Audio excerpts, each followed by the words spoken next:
కావచ్చు ఈ ఏదైతే రాసా పోలింగ్ కావచ్చు రాసా పెరిగిన మీరేం ఇబ్బంది పడకండి రాశారు ఆర్తనాదాలు అన్నీ రాసా నేను. ఏం చెప్తారు? ముందరగా అయితే ప్యానెల్లో ఉన్నటువంటి పెద్దలకి ప్రేక్షకులకి మీకు నా నమస్కారాలు. అయితే ఇప్పుడు నిన్న సజ్జల గారు చాలా రోజుల తర్వాత బయటకు వచ్చి ఆర్తనాదాలు చేశారు. కారణం ఏంటయ్యా అని అంటే, అవును మరి 2-3 రోజుల నుంచి నీ కొడుకు ఎక్కడ సజ్జలా, నీ కొడుకు ఎక్కడ సజ్జలా, పారిపోయాడా, ఏ దేశం పారిపోయాడు, ఎందుకు పారిపోయాడు, ఎన్ని డబ్బులు తీసుకుని పారిపోయాడు అని అందరూ అడుగుతున్నారు. మరి ఆ సమాధానం చెప్పలేక టాపిక్ని డైవర్ట్ చేశాడు. First thing. సెకండ్ థింగ్ ఏంటి, ఎందుకంటే మళ్ళీ ఇప్పుడు ఇక్కడ సమాధానం ఏదైనా చెప్పాలో చెప్పకుండా ఉన్నారనుకోండి, జగన్మోహన్ రెడ్డి కూడా అడుగుతాడు కదా భార్గవ్ ఎక్కడ సజ్జలా అని అడుగుతాడు కదా. అందుకని ఇప్పుడు ఏదో కొత్త డ్రామా ఒకటి స్టార్ట్ చేశాడు.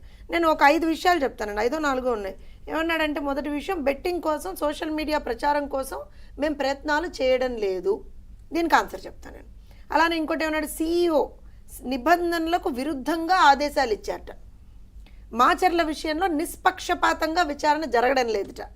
ఈవీఎం ధ్వంసం వీడియో ఎలా బయటికి వచ్చిందో చెప్పడం లేదు. అన్యాయం జరిగింది కాబట్టే రీపోలింగ్ అడిగాం. ఇవి అసలు మీకు అంటే దయ్యాలు భేదాలు వల్లించడం అంటే తెలుసా మీకు? అలా ఇవన్నీ చూస్తుంటే నాకు అనిపించింది, మీరు రిగ్గింగ్ చేశారు కాబట్టి మీరు అడగట్లేదు అంటున్నారు. మళ్ళీ అది కూడా ఇంకా నేను ఒకటి ఏమన్నానంటే, నీకంత దమ్ముంటే పోయి అడుగు కదా, అవును వీడియో ఫుటేజెస్ కావాలని అడుగు కదా. ఇది ఫేక్ వీడియో అని చెప్పి అంబటి రాంబాబు చెప్పాడేమో కదా, మరి కంప్లైంట్ ఇచ్చారా దాని మీద? ఏం సజ్జలా కంప్లైంట్ ఇచ్చారా దాని మీద? అడగచ్చుగా మేము కూడా. అయినా అసలు నాకు అర్థం కాని విషయం ఏంటంటే, ఆల్రెడీ సెంట్రల్ ఎలక్షన్ కమిషన్ ఒక ఇన్స్ట్రక్షన్ ఇచ్చింది, ప్రభుత్వ ఉద్యోగులు ఎవరూ కూడా ఏ పార్టీకి అనుకూలంగా వ్యతిరేకంగా మాట్లాడకూడదు. You are not suppose to be in the electioneering process in terms of parties. ఇది ప్రభుత్వ ఉద్యోగులకు ఇచ్చినటువంటి నిబంధన సార్, అంతేనా?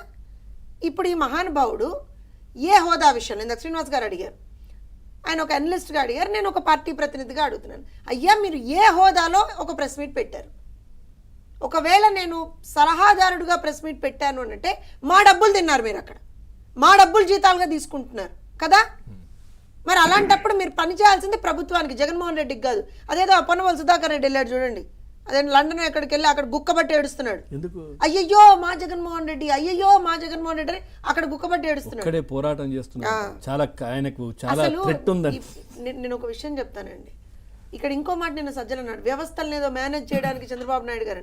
అసలు వ్యవస్థల్ని మేనేజ్ చేస్తున్నదే నువ్వురా నాయన, గత 5 సంవత్సరాలుగా. అవునవునవును అవును కరెక్టే పాపం.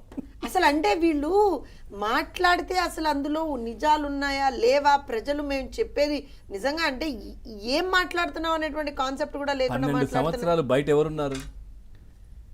నేను ఇప్పుడు I'm not going to enter into that discussion. ఎందుకో చెప్తాను వినండి. అసలే అక్కడ ఓడిపోబోతున్నారు వాళ్ళు.